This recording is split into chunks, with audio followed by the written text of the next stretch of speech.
software we're using is called the Spike 2.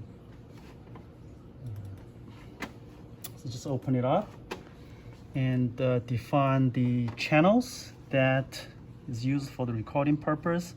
For today, we're going to focus on the intracellular recording. So here's the intracellular recording interface. I'm going to just start recording.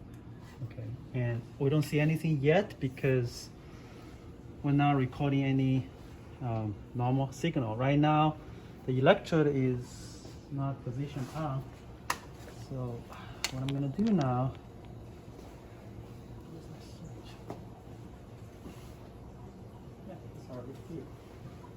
so what I'm going to do now is to put the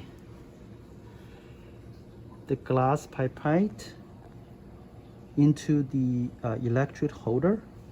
Okay, so just push all the way back and tie it. Okay, so the electrode will position well inside.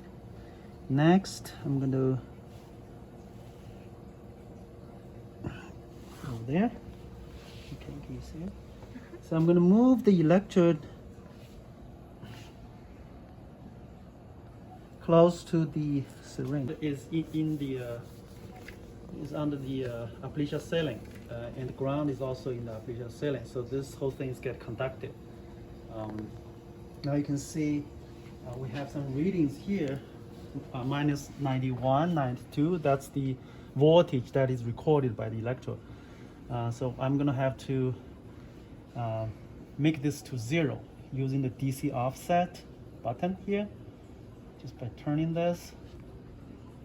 That's because before we park into the neuron, it has to be starting from 0, right?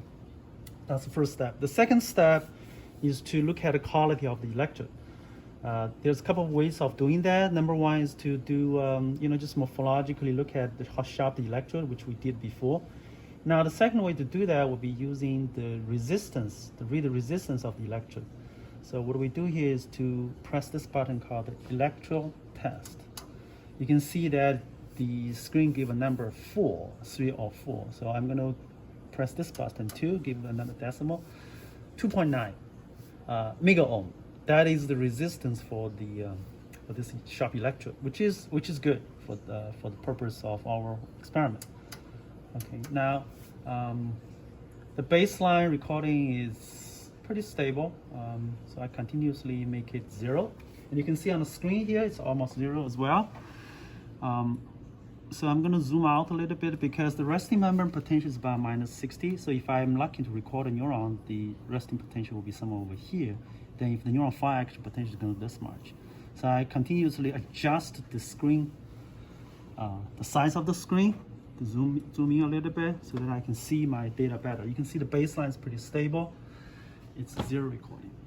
Do the so-called bridge balance. The idea of bridge balance is to virtually get rid of the resistance of the electrode, which is important because we're going to do a depolarization, hyperpolarization experiment, and that need to passing the current through the electrode. If the electrode has resistance, then our experimental reading data will be inaccurate. So the way to do bridge balance, this is the third step here, is to define current. I'm defining positive current. Let's see, 5 nanoamp. Okay, that's how you define current. And I'm going to inject this current using this button here, before 0. And you can see that when I inject the current, it will cause some kind of voltage change. That's expected because the electrode has some kind of resistance.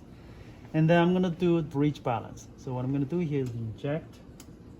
I'm going to turn this knob up until I see no change in this trace. Okay, so it's there. You can see that whenever I inject current, I don't cause any voltage change. That means the bridge has been balanced. That also means the electrode at this moment can be treated as virtually no resistance. So whatever current goes through that electrode will not be recorded by that electrode. So anything goes through the electrode, goes to the neuron, any change in the voltage will come from that single neuron. Now we're ready.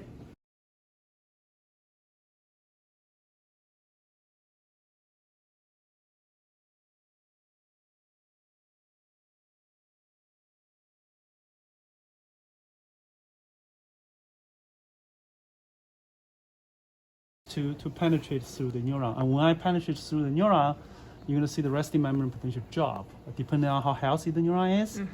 And it will show, the different resting membrane potential. Okay?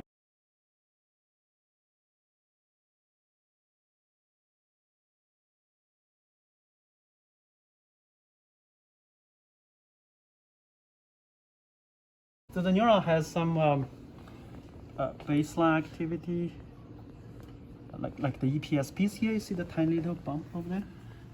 Okay, but it's really good. It's minus 45. It's a good neuron. Okay, it's a before neuron. Perfect. So we're gonna have some good data today. So what I'm gonna do now as a trick is to inject some hyperpolarization current, just to try to help the neuron to recover. This is a trick in electrophysiology. So I'm gonna do here, minus 45 is the resting membrane potential, but I'm gonna inject about minus 1 nanoamp of current. You can see that I'm gonna turn this current continue on. So it's gonna be more negative, right? Very small negative current going there to help the membrane to cell around the electrode. Okay, so it looks like we have a good neuron. We have a good neuron. See the neurons fire EPSPs here. All right, so what I'm going to do now is to look at if I can activate the neuron. I'm going to define some current. Right now I'm going to inject 1 nanoamp to the cell, see if I can depolarize the neuron. So it's 1. Well, I was not able to pass the threshold to generate action potential, so I'm going to make it 2. Oops. Okay.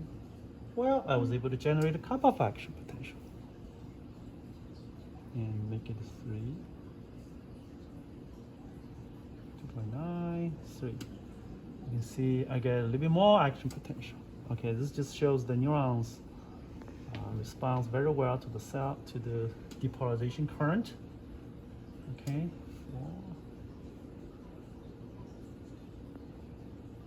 5.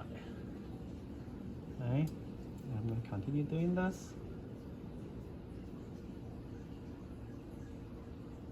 6. You can see this nicely neuron 5 action potential. It's the positive depolarization current. 7. Oops. This is 8. This is called the input-output relationship.